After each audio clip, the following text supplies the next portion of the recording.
Wow, an anime about the Lord of the Rings? If I was my buddy Francisco, I'd be freaking out right now. But in all seriousness, welcome to my better late than never review of The Lord of the Rings, The War of the Rohirrim. And I feel like if any of you are film buffs, if any of you are film aficionados, if any of you have YouTube channels like me that talk about movies on the regular, you know how influential that original Lord of the Rings trilogy from the early 2000s was. What Peter Jackson and his cast did all those years ago is still so staggering to me. So I feel like any other movie or TV project that came after that original trilogy with J.R.R. Tolkien's IP, it was going to have huge shoes to fill. And we have an anime movie this time, which is not the direction that I would have expected this franchise taking, but I was willing to give it a chance. And for the record, do not expect a sequel to Peter Jackson's trilogy. This is actually set about 180 to 200 years prior to that. A sudden attack by Wolf forces Helm Hammerhand and his people to make a daring last stand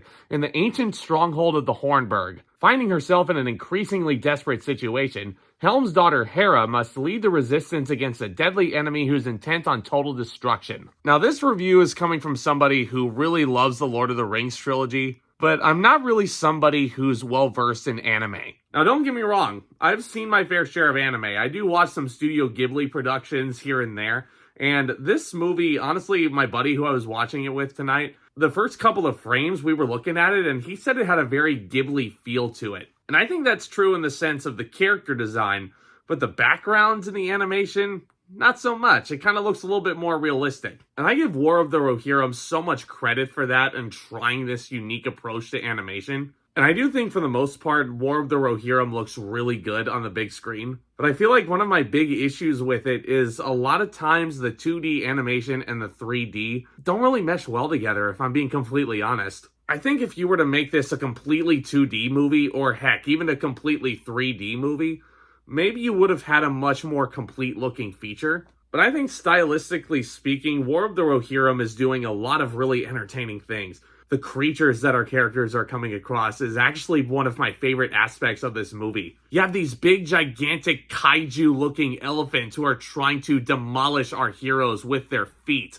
You have trusty steeds taking warriors into battle. You have slicing and dicing of limbs. You have broken jaws. You've got blood. You've got these big, gigantic eagles who are almost like Buckbeak from Harry Potter in terms of size. They can actually read human language and understand it. And Stephen Gallagher's score, almost akin to Howard Shore's iconic music from the original trilogy. Oh my gosh, it's like epic overload. I think that's my biggest takeaway from this movie, and my biggest positive is the overall scope and the atmosphere of this thing. Like, I don't care how choppy this story is or isn't, and because I'm in this world, I want to know what happens next. And I'm just saying that in terms of the overall environment that you're in. The characters can be a bit hit or miss for me. The main character, Hera, very, very strong female lead, which I love, but man, is she boring. I'm sorry, but it just seems like she was written to be another Chosen One-like character, like Rey from the Star Wars sequel trilogy.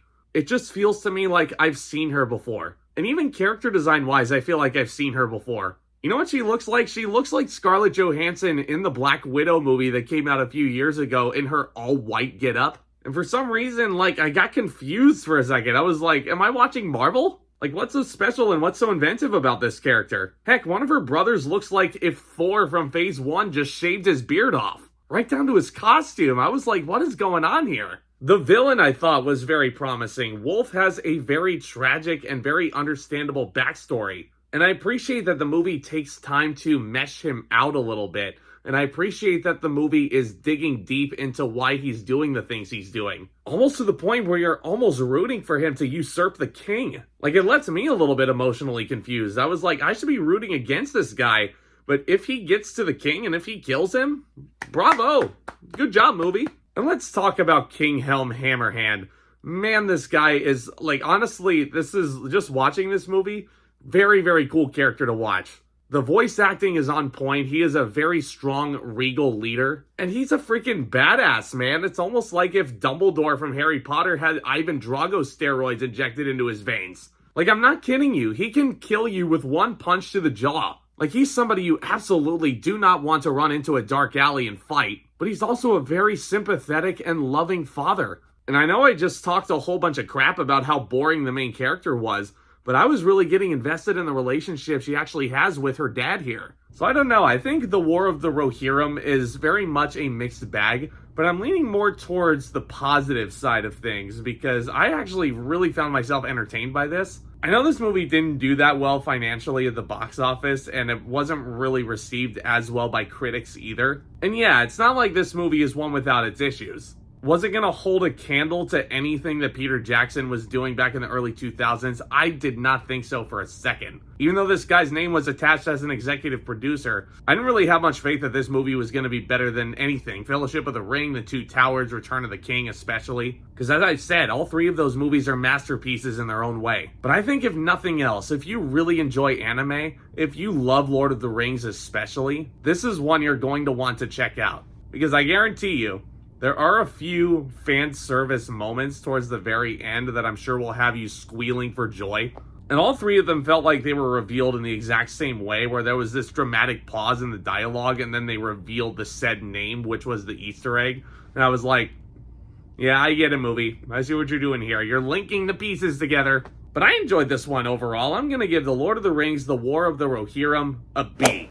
In a sense, nowhere near as bad as 46% on Rotten Tomatoes. That is for certain. I wouldn't mind watching this movie again. Let me know what you think of War of the Rohirrim down in the comments section below. Which Lord of the Rings movie is your favorite? I know there's a good amount to choose from. If you're new to the channel, hit that subscribe button, tap on that thumbs up as well. That would be greatly appreciated. Loads of videos that I'm going to keep cranking out here as the year draws to a close, and I appreciate you guys so much for bearing with me and continuing to come back and support the content, because I really do love what I do here. I feel so alive getting in front of this camera and talking all things cinema and all things entertainment with you. And I can't wait to have you guys on the march to 2000 and beyond. So with all that being said, Back Talk, commence.